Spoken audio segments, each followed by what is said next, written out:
And welcome, everybody, to our town hall on Prop 208, the measure that voters are going to vote on just in a couple of weeks now, that would ultimately bring more money to education if it passes in our state. We have proponents who say that it's going to help solve the teacher shortage, help reduce class sizes, and improve the education outlook in our state. But business owners also say that it could have a devastating economic impact and raise taxes significantly and possibly even cost us some jobs. So joining us today is a former lawmaker and currently with the Arizona Center for Economic Progress, David Lujan. He's representing the yes side. And Glenn Hammer, in case you haven't figured out from the sign behind him, is with the Arizona Chamber of Commerce, and he represents the no side. We agreed that we would both let you give opening statements and talk a little bit about why you stand where you stand. David, I'll start with you. This is your proposal. Steve, so as I was said, I'm David Lujan. I'm the director of the Arizona Center for Economic Progress. And we are one of 5 organizations behind Proposition 208. The others are the Arizona Interfaith Network, Stand for Children, Children's Action Alliance, and the Arizona Education Association. And together, we've been working together for, I would say, the past 4 years to try and put a proposal together to address the crisis in Arizona's public schools. We put a similar measure, or tried to put a similar measure on the ballot in 2018, and were unsuccessful. And we said at that time that we were going to stick together as a coalition because the funding crisis in Arizona's schools still existed. And we said that we would be back in 2020 if lawmakers at the Capitol or others did not come forward with a plan to fix the funding crisis in our public schools. So here we are in 2008. And we're here because over the past decade, no state in the country has cut more funding from its public education system than Arizona. And our public schools are operating today with less funding than they had in 2008. And we're feeling the ramifications of that in the form of one of the worst teacher shortage crises in the country. And new data was released just a couple of weeks showing that teacher shortage crisis is getting worse, with more than 1,600 classrooms across the state without a qualified certified teacher. And we also have some of the largest class sizes in the nation. So Prop 208 will raise an estimated $940 million in new revenue each year, revenue that will be voter protected with strict accountability that the politicians at the state capitol cannot. And when I say strict accountability, it's because that money can only be used for very specific purposes, which include increasing teacher salaries, reducing class sizes, and it will more than double state funding for career and technical education. And so we are excited that voters this November will finally have an opportunity to vote on Prop 208. You know, there's been a lot of polling that shows that Arizonans are very much in favor of this ballot measure.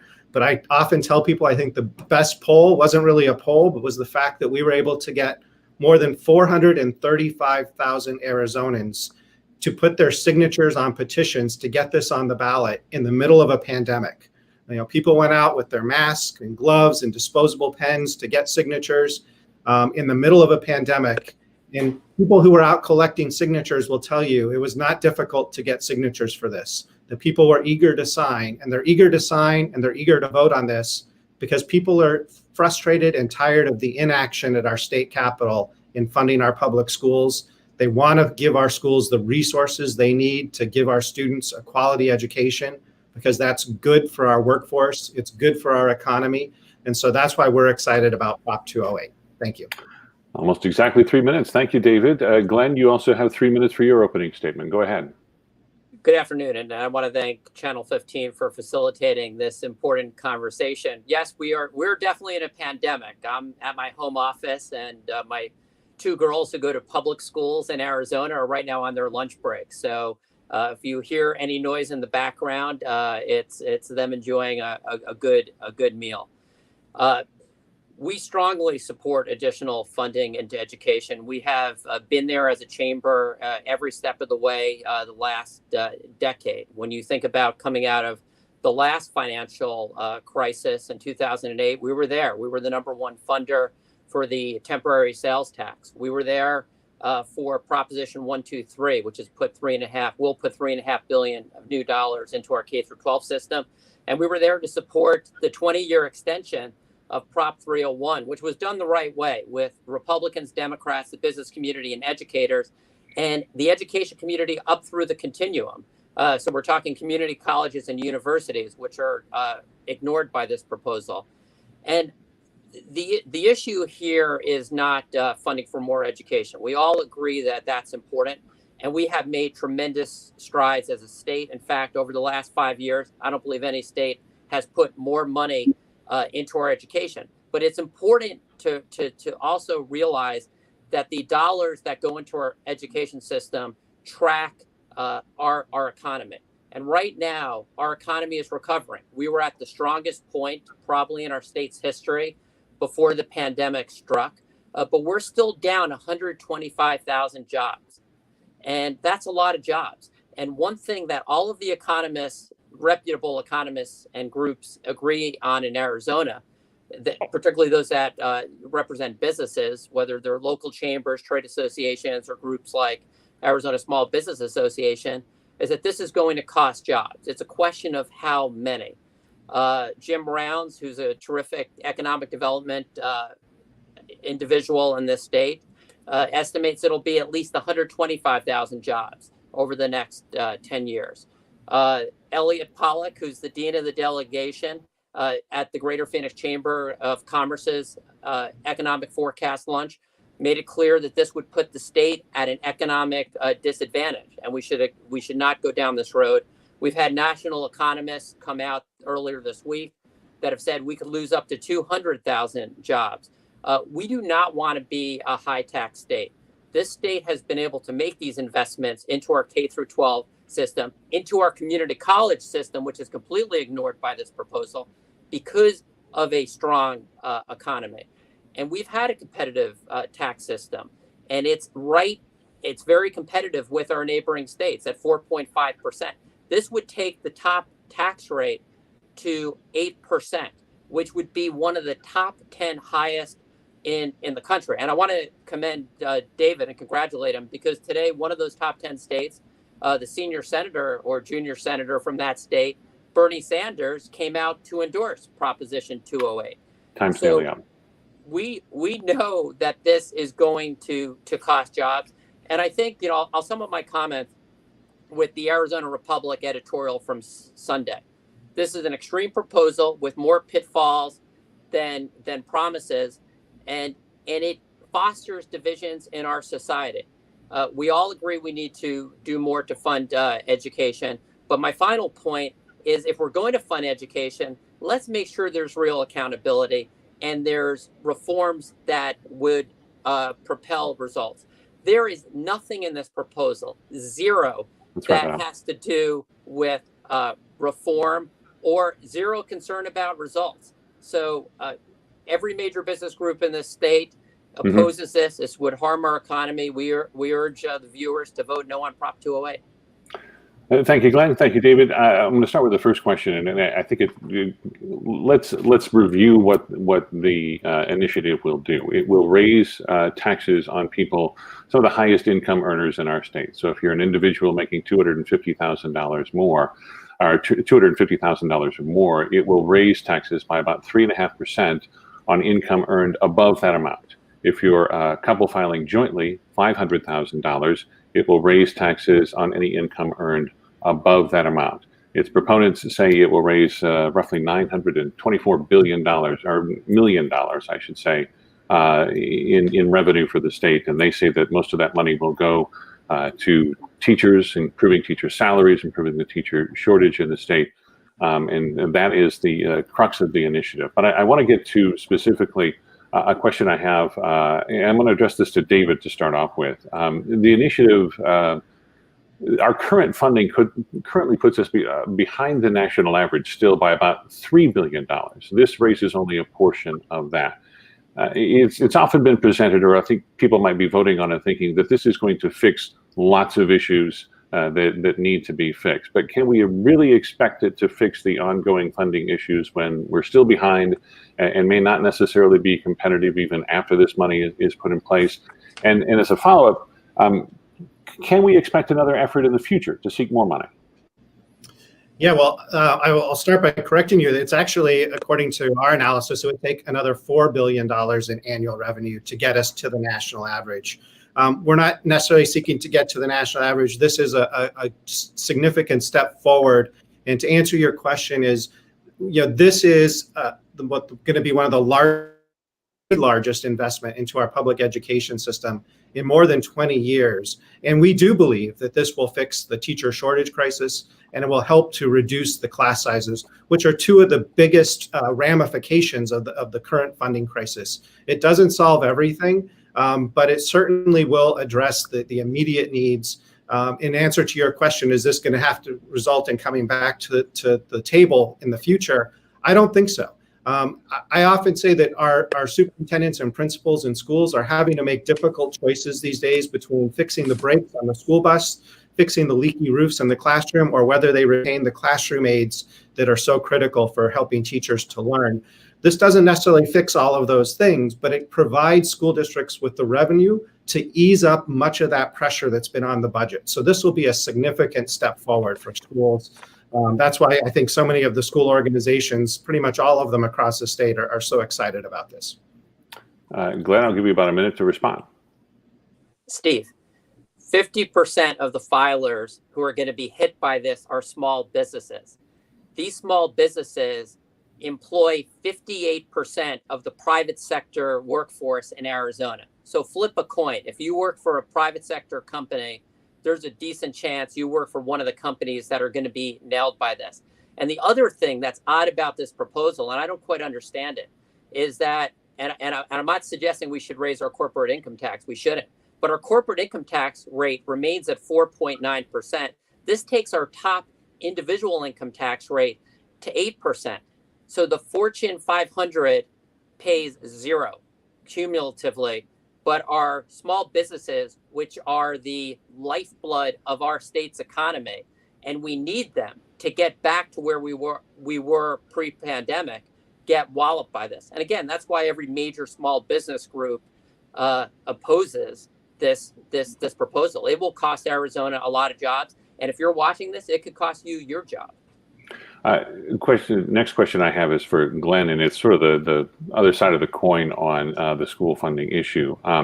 Less than 2 years ago, the Chamber and a number of Republican lawmakers backed an initiative that they said would raise about $1 billion. It would have raised the state sales tax by 1 cent. And you've already said that the Chamber clearly recognizes the need for more money and even possibly raising taxes in some way. But the question is, why does the Chamber back an effort to raise state sales taxes, and you have in the past, that affect everybody, including people who are unemployed, making $240 a week right now, but you oppose a plan that taxes only those who can easily able to afford it? Steve, again, I reject that premise. Because you're taxing small businesses. That's what this thing is about.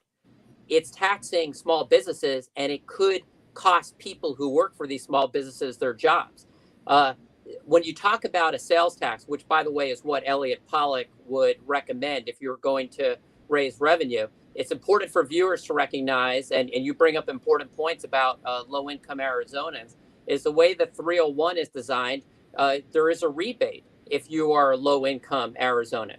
So a sales tax that does not hit low-income individuals, and it's also important to remember, we don't tax food in this state. We don't tax a lot of things that would cause a lot of our low-income citizens harm. So if you're going to go down the road of taxes, a sales tax is always going to be a better option than an income tax, because an income tax is going to cost jobs, a lot of jobs in our view. David, about a minute to respond. Can I respond to that? Yes, go ahead. So Prop 208 does not tax small businesses. This only taxes individuals. It's true that there are individuals who get some of their income from businesses that they own, but many small business owners are sort of scratching their head at our opposition's argument. Gail Shanks, who is the owner of Changing Hands Bookstore, for example, she says she's been in business for 46 years, and she has never once come close to reaching the thresholds to be taxed by Prop 208. And she's run a very successful business for 46 years. And that's just one of many examples of small business owners who are saying that, we are happy to support Prop 208 because we recognize that this is an investment in our future workforce. This is an investment in our economy. And Glenn was talking about jobs, even for individuals who are in that top 1%, who are owners of businesses. This only taxes their net profits. And so that's after they paid the salaries and wages of their paid for the cost of production. This is the amount that they put in their pockets as taxable income. Many of these small businesses have multiple owners as well. So each owner claims on their income tax return their share of the ownership of the net profits. And so it's simply not true that these businesses are going to pay more than corporations. Corporations pay a flat rate. Our income tax is a graduated rate.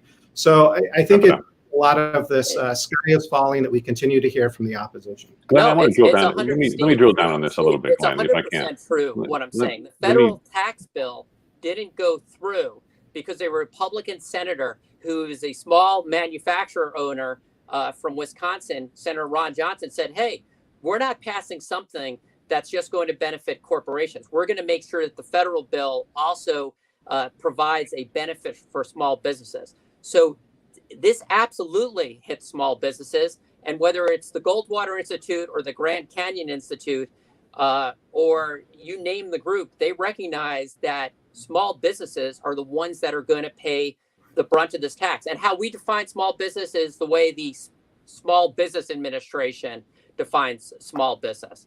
And so, I think it's why would all of these chambers, why would the Arizona Small Business Association, why would all these groups from every part of Arizona come out against this if it wasn't going to hit them?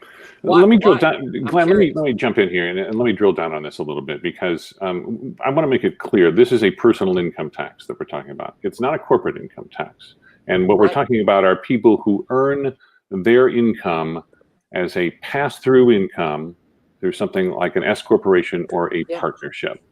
And for those people that earn that income, their overall income might be, say, over $500,000 for a couple, but their pass-through income isn't necessarily all of that necessarily. So when we say it's a tax on small businesses, it's really a tax on people who operate those small businesses. No, it's a tax on small business. 1 out of every 7 small businesses in the United States has closed down.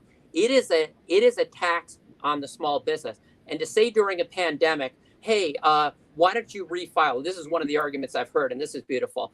Why don't you, during a pandemic, try to refile as a corporation, which some will try to do, and some will probably do successfully, so you're not at a disadvantage. I'd love to hear from David. Are there other states that have this sort of discrepancy, that they're going to take their small business tax to 8%, but leave their corporate tax at 4.9%? This is pretty novel to me. And by the way, even a state like Illinois, I want to give David a chance to respond to that. Let me give David a chance to respond to that. All right. Go ahead. I don't know if there's other states, but that's not what's happening in Arizona. Arizona has, for corporations, they pay a flat rate of 4.9%. And so that means the net profits of that corporation, all of the net profits are taxed at 4.9%. For these pass-through companies, each owner only takes their share of the net profits, and then it's their tax on their individual income tax. And in Arizona, we have marginal tax rates, which means on your individual income tax, you're not taxed all at the top rate. A portion of your income, $53,000 of it, is taxed at 2.59%. Another part's taxed at 3.5 something, 4.17. And so that's your effective tax rate.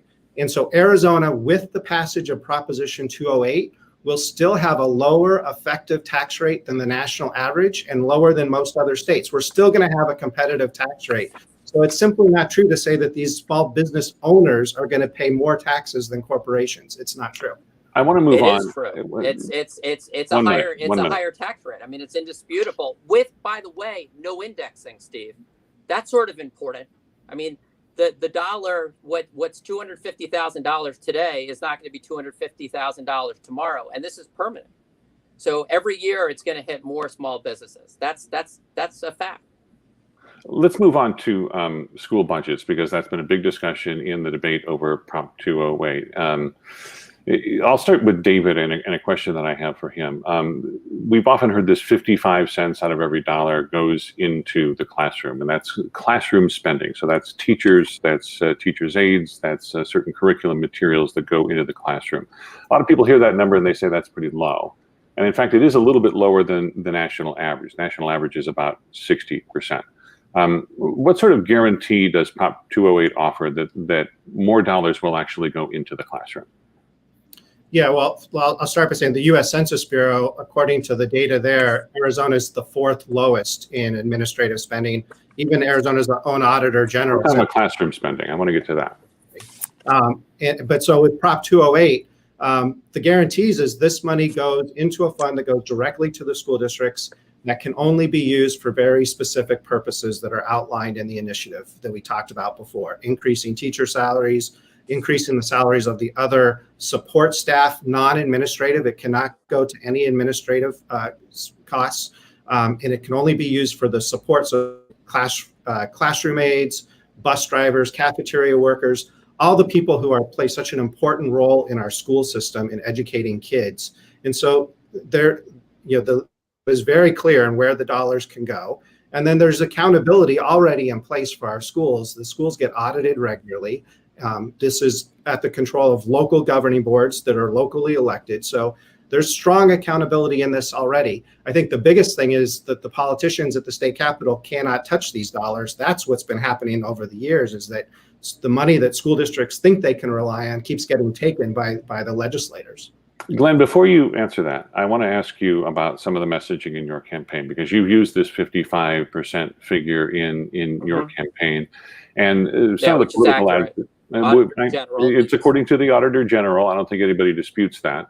But what your ad campaign has also said is that at times that you've called the rest of the budget administration and overhead, or there's one ad that refers to money wasted within school budgets. And we know that when we look at school budgets, that outside the classroom, we're talking about expenditures on things like school counselors, school nurses, food services, transportation.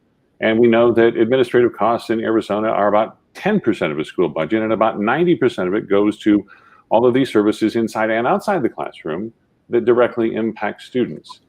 Do you feel that's misleading to describe it as money wasted or overhead? I think everything we've put out has been extremely accurate. I would say that the other side, I have yet to see a commercial where they mention that it hits small businesses or that it's even a tax. Look, there's zero accountability in this. There's the reality is that the way this was designed is that it could go into a million different places. I mean, David, at one of the debates, I believe, said it could go to fix leaky roofs. I'm not saying that's a bad idea, but I'm saying it's not targeted. And what we supported was a 3-year, 20% pay increase for our teachers, which was richly deserved.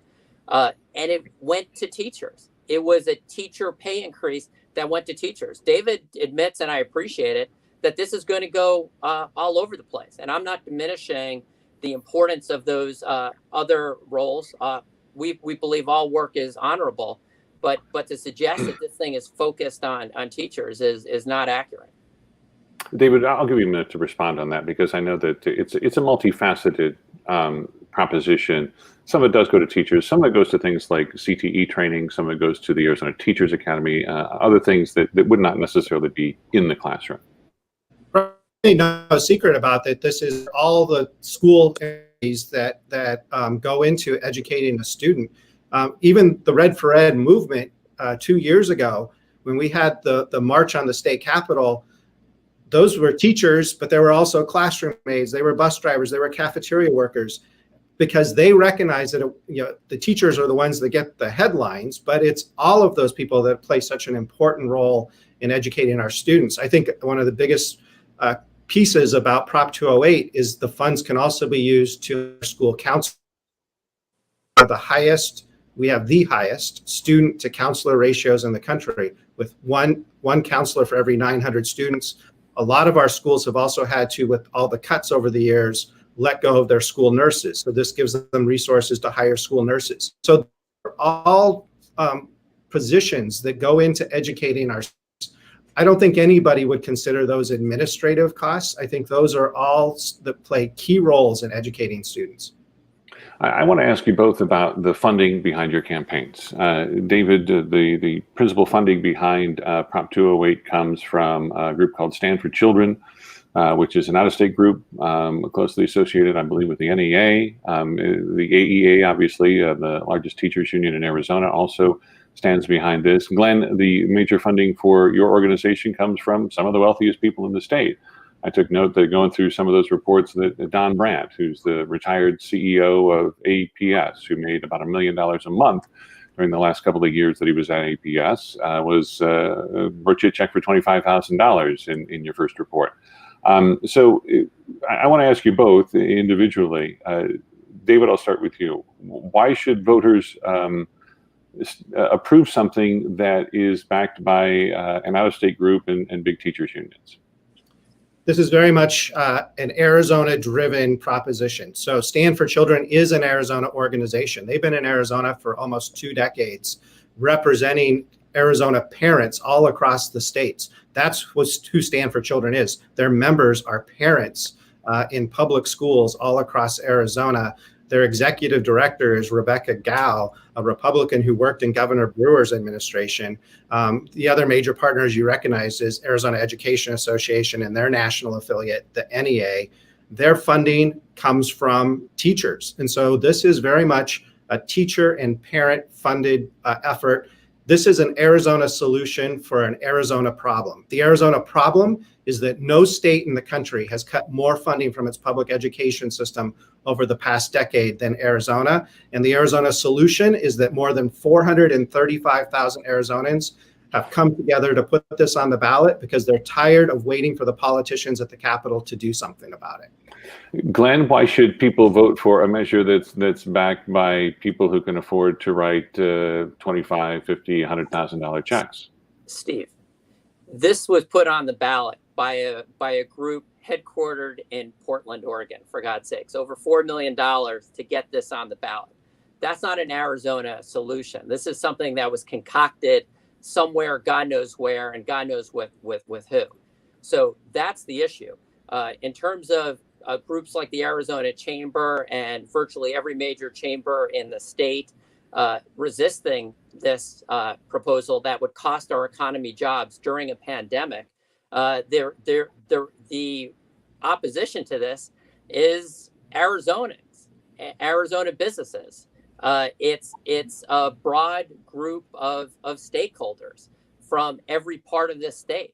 So we have to respond to the fact that we have this Portland, Oregon outfit. Think about that for a second. I mean, I guess, Bernie Sanders would be excited about it, but Arizona businesses a lot less so. So we're going to have to defeat this. And by the way, we're always going to be available to talk about what more we can do. Yeah, we support more counselor dollars. That's very important work. We support more money for career and technical education. What we don't support is a proposal that will tank the Arizona economy and ultimately, I believe, will hurt our education funding in the long run, particularly for community colleges and universities that get bupkis from this one. Well, I want to talk. Go ahead, David. I'll give you a minute. Yeah, this actually has bipartisan support. From Bernie Sanders to Christine Jones, the former Republican candidate for governor, just this week endorsed Prop 208, and everyone in between. So this has bipartisan support. As I mentioned at the outset, in 2018, when we were removed from the ballot, we announced the next day that we would be back unless somebody else came forward with a solution to fund our schools. So our opposition had 2 years and all the years before that to come up with a solution, and they didn't, because all they want to do is just criticize this one because they don't have a plan of their own. That's Glenn, I want you to, false, I do want you to respond to that Steve, because it's completely false. What have we been doing over the last several years? We've supported the 20% pay raise for our teachers. Again, no state has done 20% over a 3-year period. We've supported additional assistance. We've also supported more money for our community colleges, which this doesn't address. Our community colleges are so important for training our workers of tomorrow. So, we have been fighting successfully for more funds for education, and doing so in a way that allows our economy to continue to grow. Because here's the bottom line. When David talks about 2008, 2008 was a global recession. It was the financial panic. There wasn't some sort of desire to cut any sort of spending. It happened because overnight we lost about 30 to 35% of our budget. As long as Arizona's economy is healthy, we're going to continue to put more money into our K through 12 system and invest in these areas where David and I both agree.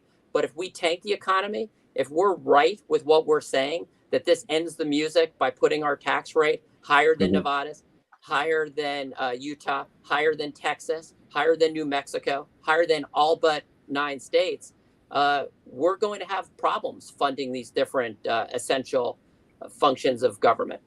I want to get into, and this is a question specifically for David, because Glenn's talked a lot about taxes. In many school districts this year, this election year, voters are essentially being asked to raise taxes twice. Prop 208 may not be one that most voters pay, but they're certainly being asked to raise taxes as well, with budget and bond issues as well coming up on the ballot. Is now the right time to do this? Yes, and I would hope your listeners would support those bonds and overrides because, first of all, in many of those cases, it's not a new tax, it's a continuation of an existing tax. And so those are so critically important to schools because of all of those cuts that we've seen at the state capitol over the years. It's forced districts to rely more and more on going to their local property owners to ask them to raise their property tax. And so that's still very much a need. And so I would hope you would vote yes on 208 and also support their local bonds and overrides. Glenn, I want to ask you a different part of that question because David brought up a good point. You had an opportunity here and appeared to float a proposal back in early 2019 after Red for Ed, as that legislative session was starting. Republicans were on board. I mean, with the Senate President and Rusty Bowers, I actually was at that event and co-hosted it with the Phoenix Business Journal, and it appeared that there was going to be some proposal to raise the state sales tax and raise roughly the same amount of money that Prop 208 would raise. Why didn't that go anywhere? Well, first of all, I'd say that the Invest in Ed folks have made it clear that they oppose any sort of sales tax. That is the better way to approach this. But again, Steve, I completely reject this notion that we haven't been doing anything over 5 years. That's false. We've put Proposition 123 without raising taxes is putting $350 million of new money into our K through 12 system. The extension of Prop 301, $700 million. So if you look sustainably with a healthy economy, Steve, we've been putting over $1 billion now, new dollars, into our K through 12 system. That's not chopped liver. And we've done that while funding other core items of our government, Medicaid. That doesn't answer the question, though. I really want an answer to the question. You had a Republican majority. You had the Senate President. You had the House Speaker. You had a Republican governor. You had chamber backing for this proposal, and it went nowhere. That's inaccurate. We've backed that. We didn't back that proposal. Well, there were a number of top business leaders, likely members of your group, that did, and let's be clear that Republicans could have, in the state legislature back then, passed with a majority of vote, not even requiring the governor's signature, and they could have referred to the ballot. They didn't even have to do it themselves. They could have said, let voters decide. And I think politically, it probably would have passed. So again, why didn't it go anywhere? Steve, we are putting a lot of extra money into our K through 12 system right now without raising taxes. We want to continue to put more dollars into our K through 12 system. The way Proposition 301 and 123 are drafted, there's opportunities at the right time to enhance those so we do get some more dollars. But we need to do it in a way to make sure that we have accountability. This proposal is asking for depending on what number you're using, $900 million, $1 billion, and there's no accountability. There's nothing in there to say those dollars are going to improve performance. And I do think performance matters. And I do think targeting matters. And again, I'll just say that I think that the proposal to increase teacher pay 3 years, 20%, and it was focused on teachers is far superior than this proposal that's a wish list. David, the next question is for you. And the Grand Canyon Institute is one of the groups, and there have been several, that conducted an analysis on this. We picked the Grand Canyon Institute because by their own claim, they say they are a nonpartisan institute. And they have disputed claims from both sides. One of the things that they say is that this doesn't necessarily have an enormous impact on academic performance. It notes a slight increase in high school graduations, a slight increase in college attainment, but we're talking about 2%, 1% growth in those areas.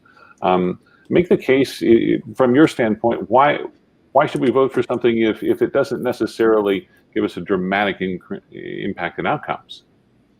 Well, I'll just give you my own perspective. I served for 3.5 years as a principal for a school, ASU Preparatory Academy in downtown Phoenix. Probably one of the hardest jobs I've ever had, the hardest job I've ever had. And I think that really gave me a firsthand look of, what does it take to help educate students and help them to be successful. And I think there's a lot of academic research out there that shows, for example, if you're a student that's entering kindergarten, first, second, third grade, those grades are so critical for the early skills that students need. And most research will tell you that if students are not reading at grade level by the end of the third grade, they're going to struggle likely academically for the rest of their academic career and will struggle beyond that. And so think about what is happening now as our students are entering kindergarten, first, second, third grade in those critical years, oftentimes in classrooms that might not have a qualified certified teacher, that might be in overcrowded classrooms for those grade levels. So this Prop 208 is going to give schools the resources to hire teachers, to address the teacher shortage, and that will in turn help them in reducing class sizes in those critical years. And that's just one example. And so resources are not everything towards academic attainment, but I can tell you that the Arizona Progress Meter, which was developed by Expect More Arizona, which had input from business leaders and education leaders, and by the way, Expect More has endorsed Prop 208, they have set the standards or the metrics of what we want to achieve as a state over the next 20, 30 years. There's a lot of good ideas put forward on how we can achieve those metrics, but almost all of those ideas require schools to have the resources, and that's what Prop 208 does. Glenn, I'll give you a minute to respond to that. Well, there are a lot of words there, but at the end of the day, there's nothing in this proposal that's real accountability or has any sort of reform or has any sort of requirement that these dollars result in increased performance. So David could talk about the progress meter, but there's no sort of progress meter in this proposal. And, a lot of the issues that David has discussed, these are real issues. And I respect the work that he did at ASU Prep. It's one of the great schools in this state. I'm a failed middle school substitute teacher. So, I realize how difficult that work is. But these are serious issues. And the best way to deal with this is getting together the education community, Republicans, Democrats, and the business community. And unfortunately, this proposal is so divisive. And as a result, we have this proposal that talks about a lot of different things, but it's not going to deliver them. What it will deliver is a lot of job losses to hardworking Arizonans, and that's why we're fighting it. On job losses, the Grand Canyon Institute disputes some of the other analyses that have been done, especially the one that was done by the Goldwater Institute, which is obviously a more conservative think tank. But they say that those job losses, and they estimate about 10,000 over the next 10 years or so, would be offset in part by some of the economic gains from having more people with a higher level of education, more people CTE trained, more high school graduates, and that sort of thing. And overall, it's almost a wash when we talk about economic impact. Can you respond to that? Who did you want to respond? Glenn, I'll start with you, and David, you'll get a chance to. Sure. I believe that the number that they have is 10,000. And again, we're down 125,000 jobs. So it is less than the 125,000 that Jim Brown's estimates would be lost. It's 200,000 jobs, according to the Steve Moore report. But the thing is, we don't have to make that. It's a false choice. We could invest more in career and technical education without destroying our state's economy. So we're open to these different ideas. We have fought for increased funding for career and technical education. We're supportive of these types of things. So again, it's making sure that we're putting the dollars into the right areas at the right numbers, but doing so in a way that continues to foster economic growth. David, what about that idea that there will be job losses, but I take it that you argue there might be economic gains from having more people attaining a higher education? Right. So the Grand Canyon report, the job losses they found were over 10 years, and they acknowledge in their report that that's not taken into consideration, as you mentioned. The positive looks like we're having. Oh, can you hear me? Yeah, go ahead. You froze up there for a little bit. Why don't you start over? Okay. So I was going to say the Grand Canyon report talks about job losses, but that's over 10 years. And they acknowledge, as you said, that doesn't take into consideration the positive benefits of investing in education. You know, if we were to address our teacher shortage and you eliminate those 1,700 teacher vacancies, that's 1,700 jobs right there. You know, one of the things that isn't getting talked a lot about is the economic benefit to our rural communities. And in many rural communities across Arizona, the public schools are among the largest employers in those communities. So think about the difference we'll have on the economies in those small towns if those school districts were among the largest employers who have had to eliminate positions over the years because of budget cuts, who have not been able to give their employees sufficient wage increases, will now have the resources to fill those jobs, to increase wages. So those residents of those small towns all across Arizona have more money in their pockets to go out and shop and eat out in restaurants. That's a boost to our economy, and you'll see that statewide. I want to get to one important aspect of this discussion. There's an enormous disparity in our state between low income and higher income communities in terms of academic achievement, quality of schools, class sizes, all up and down the line, all of the qualitative measures here.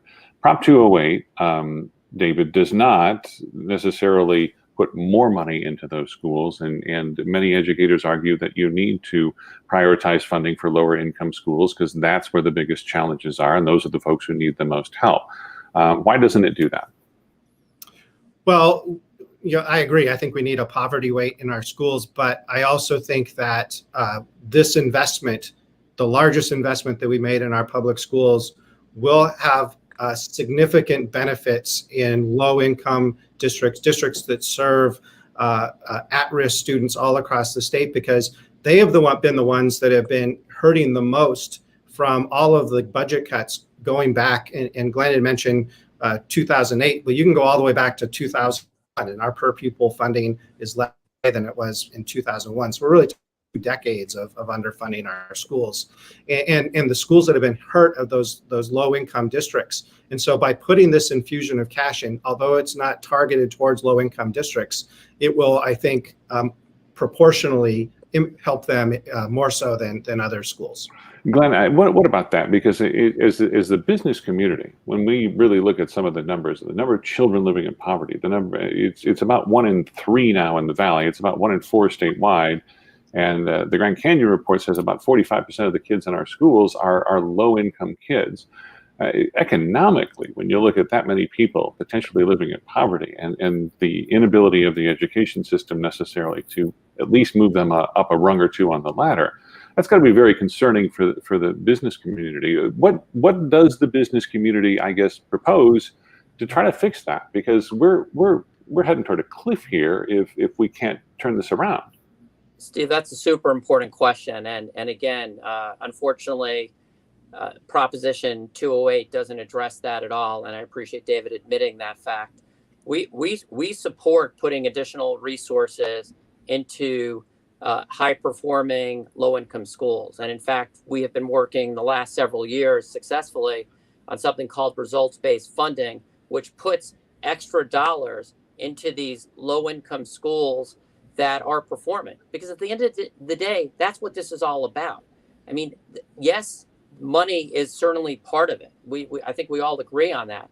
But you have to make sure that you have good results. And, the school that David mentioned that he worked at a high level, has produced great results over many years.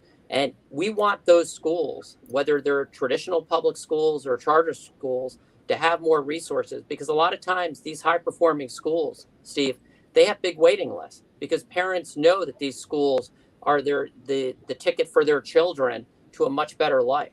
So there's another area where we would hope we could get together with the education community and put more resources into high performing schools that have low income children.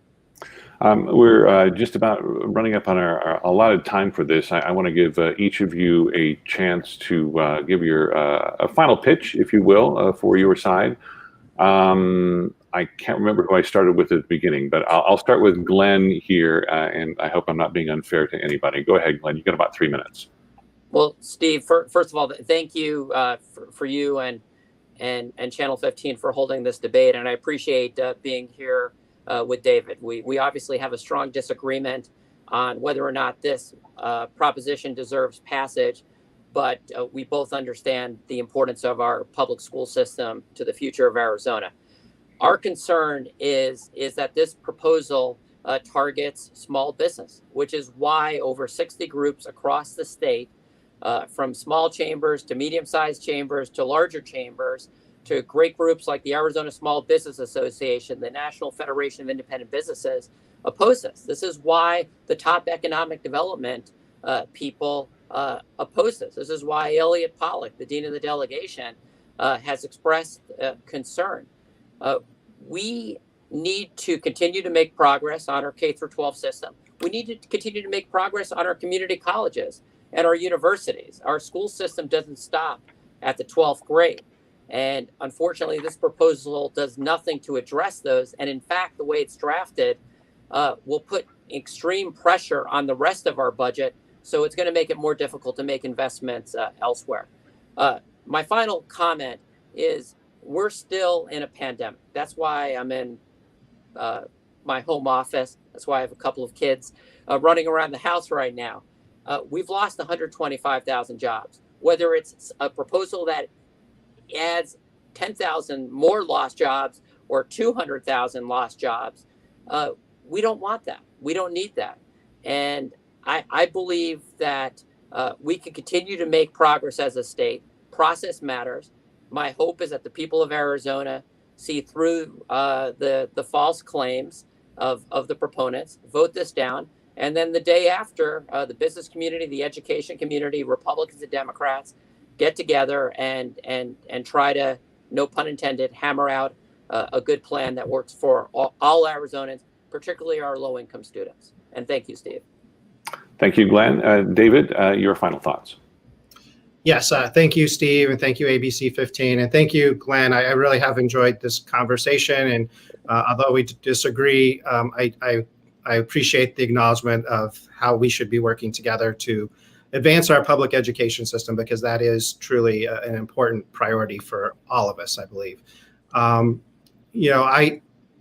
For what we see is why Proposition 208 is so important is looking at all the students who have already gone through our education system for the last 20 years, starting in kindergarten and going through all 12 years of their K-12 public education system, in a public education system that's one of the most underfunded in the country. And we have been in the bottom 10, I believe, for all those 20 years.